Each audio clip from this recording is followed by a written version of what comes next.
Thank you, Sir Roger. Very encouraging, I think, for us all. I'm just going to say a few words. I won't keep you very long because, to be honest, there's not much we can say.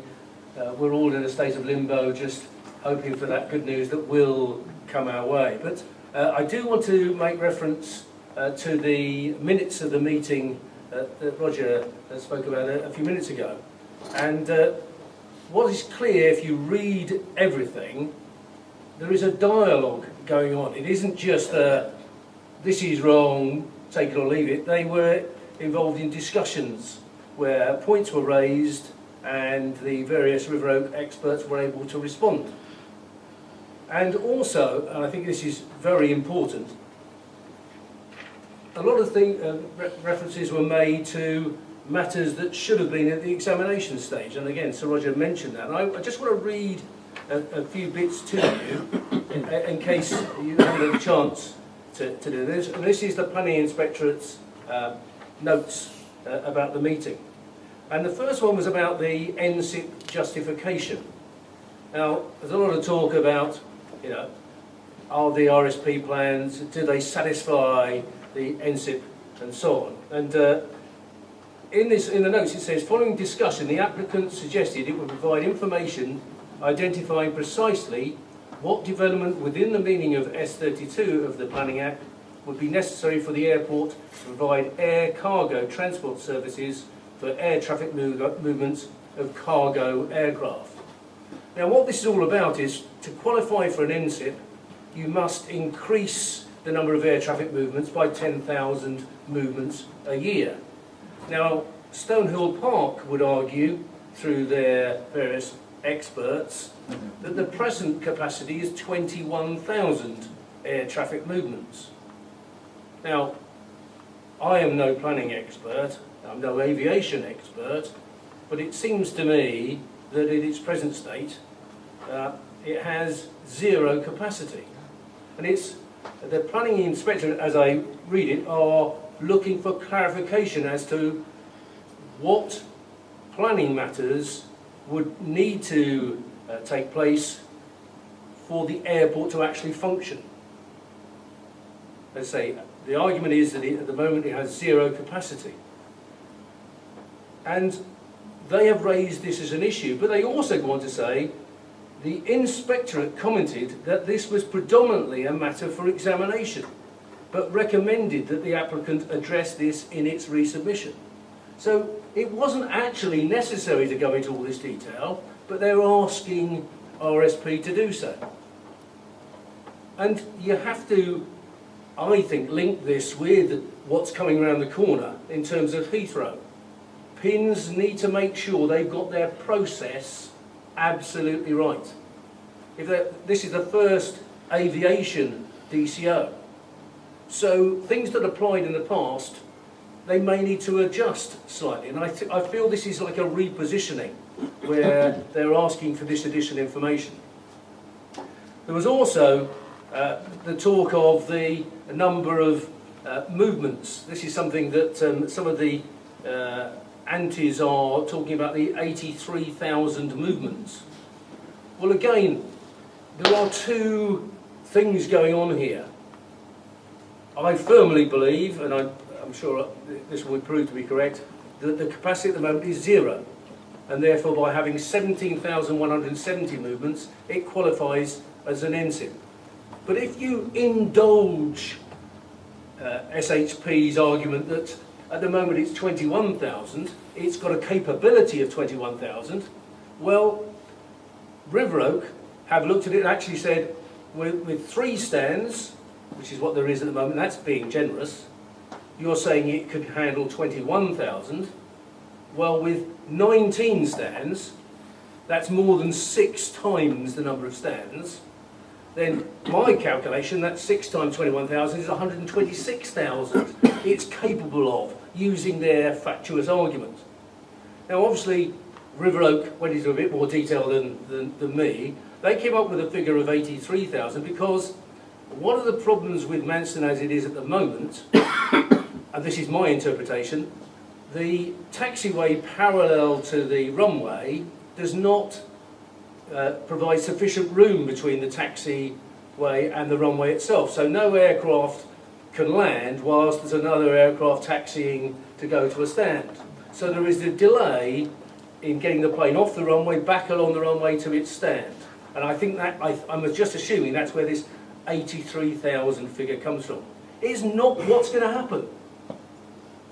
I don't think there's enough freight in the world to cater for that. It's certainly, it's just playing the game as far as Stonehill Park, and that's my interpretation of it.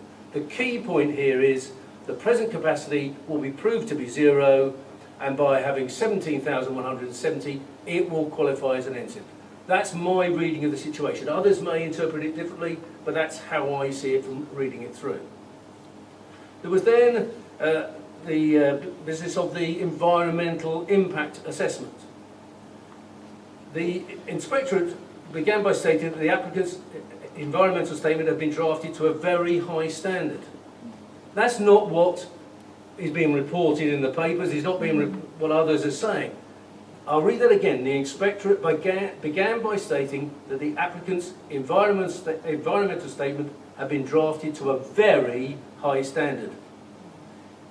It pointed out that there were some inconsistencies in the environmental statement, although noting whilst these were not necessarily acceptance issues, so again, shouldn't really have been questioned at this stage, individually, the combination of issues had a bearing on the sufficiency of the application and recommended that the applicant may wish to take the opportunity to address before resubmission. Now, that's not "you must change," this is rubbish, that's not what they're saying. Many of these were discussed, and detailed commentary and rationale for the approach taken was provided by Wood, the environmental statement authors. It was agreed that the points raised by the inspectorate would be responded to either in writing or, where necessary, by modification of the EAS or supporting documents. So there's a dialogue, they're going to produce these things. They didn't have to, but they've chosen to do so. We then go on to the funding statement. Again, something that the antis are all over, saying River Oak got no money. We know that's not the case in terms of these 6 people weren't ghosts at the meeting. The inspectorate stated that the concerns it had in relation to the funding statement identified during the acceptance stage due to their, this is their word, I'm reading this directly, it doesn't make sense, but let me start again. There's obviously an error in it, but the inspectorate stated that the concerns it had in relation to the funding statement identified during the acceptance stage due to their in-combination effect with other noted concerns were issues that could be dealt with during examination. But they were giving the applicant an opportunity to address their concerns before resubmission. Again, they weren't necessary at this stage, but whilst you're doing these other things, perhaps you might as well do this at the same time. That's not the same as clearly they've got no money. Now, the applicant stated that it did not agree with the inspectorate's view and considered that its funding statement was in line with information provided in previous funding statements. Nevertheless, the applicant agreed to provide further drafting in its funding statement. It's no problem to them because there is the funding there. If PINS want it, well, here you go, we're giving it to them. There were other things. The applicant would provide the inspectorate with further drafts of documents addressing the issues identified above, and the inspectorate agreed to provide the applicant with advice on these at a future meeting, the date of which has not been set. Well, Sir Roger again has indicated that meeting will be happening soon. The date has not been published yet. Okay, so I hope that at least puts it in perspective what the inspectorates were actually saying in their report. John, there's just one other thing, and then I'll come to you on that. Now, some of you, hopefully most of you, will have received one of these slips of paper, which are links to 3 different ways that you all can help. Because there are rules and procedures that should be followed. And we, collectively, have played by the rules, because we are not supposed to be submitting comments, objections at this stage. That should happen at the examination phase.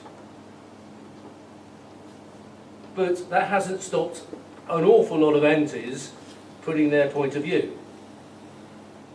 And we don't think that's actually fair, because the majority, and we know it's the majority of people, not only in Thanet, but people who really see the virtue of an airport reopening, our voices haven't been heard. So there has been a letter drafted to basically say, we play by the rules, but we think this is unfair, you need to realise the strength of feeling, and there have been 3 different polls that have gone up in the last couple of days. As of this morning, there were about 1,100 unique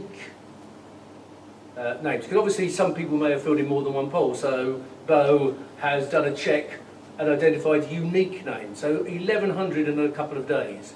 Obviously, we want more. So if you have filled in already, then please share it with your friends that would also want the airport to reopen. And if you haven't filled it in, then obviously have a chat with myself or others and get this message out, so that PINS will actually get a feel for the true belief and enthusiasm for the airport to open. All they're seeing are about 20 or 30 opponents, and they maybe think that that's the only feeling that's out there. Okay, so that's my bit. John, I think you wanted to add something there. Yes, I think that was an extremely good summary, but there's one little point that is probably worth mentioning. On the very same day that they met with River Oak, on the 10th, there was something else which came out on that same day. There was a judgment in a case called the Silverton DCO, Silverton Tunnel DCO, and there was a change in position over the way in which little things could be counted up to become big things. It's exactly like when you're trying to get your driving license, and you're allowed to make some mistakes, right? You make one or 2 mistakes, you're still likely, if they're little things, to get your driving license, right? But if you make, say, 5 mistakes, those little mistakes can trigger a rejection. And that was the way in which DCOs had worked in the past, that little things could amount to something more substantial. But the Silverton case actually came to a different conclusion, and that was that you have to look at the extent to which those little things individually counted, and that was really important.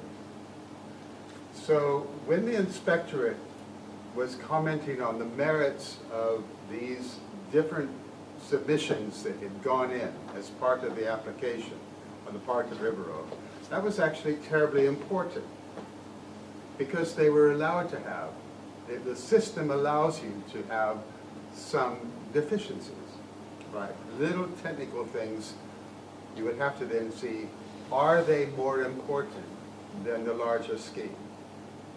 And what the planning inspectorate what has been decided by the relevant Secretary of State, who happens to be the Secretary of State for Transport, Chris Grayling, in this Silverton DCO, was that actually what is really important in a very, very well-argued DCO decision by the Secretary of State, actually by his civil servants, but it's his name and his authority that really counts on this. And with all of the support that you would have interdepartmentally across Whitehall that would have gone into the preparation of the various drafts, which he then looks at and decides what to actually say, that actually it looks pretty good.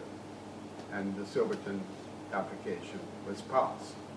Reading between the lines, we would obviously observe that the planning inspectorate would have been very well aware of this particular judgment on that particular day.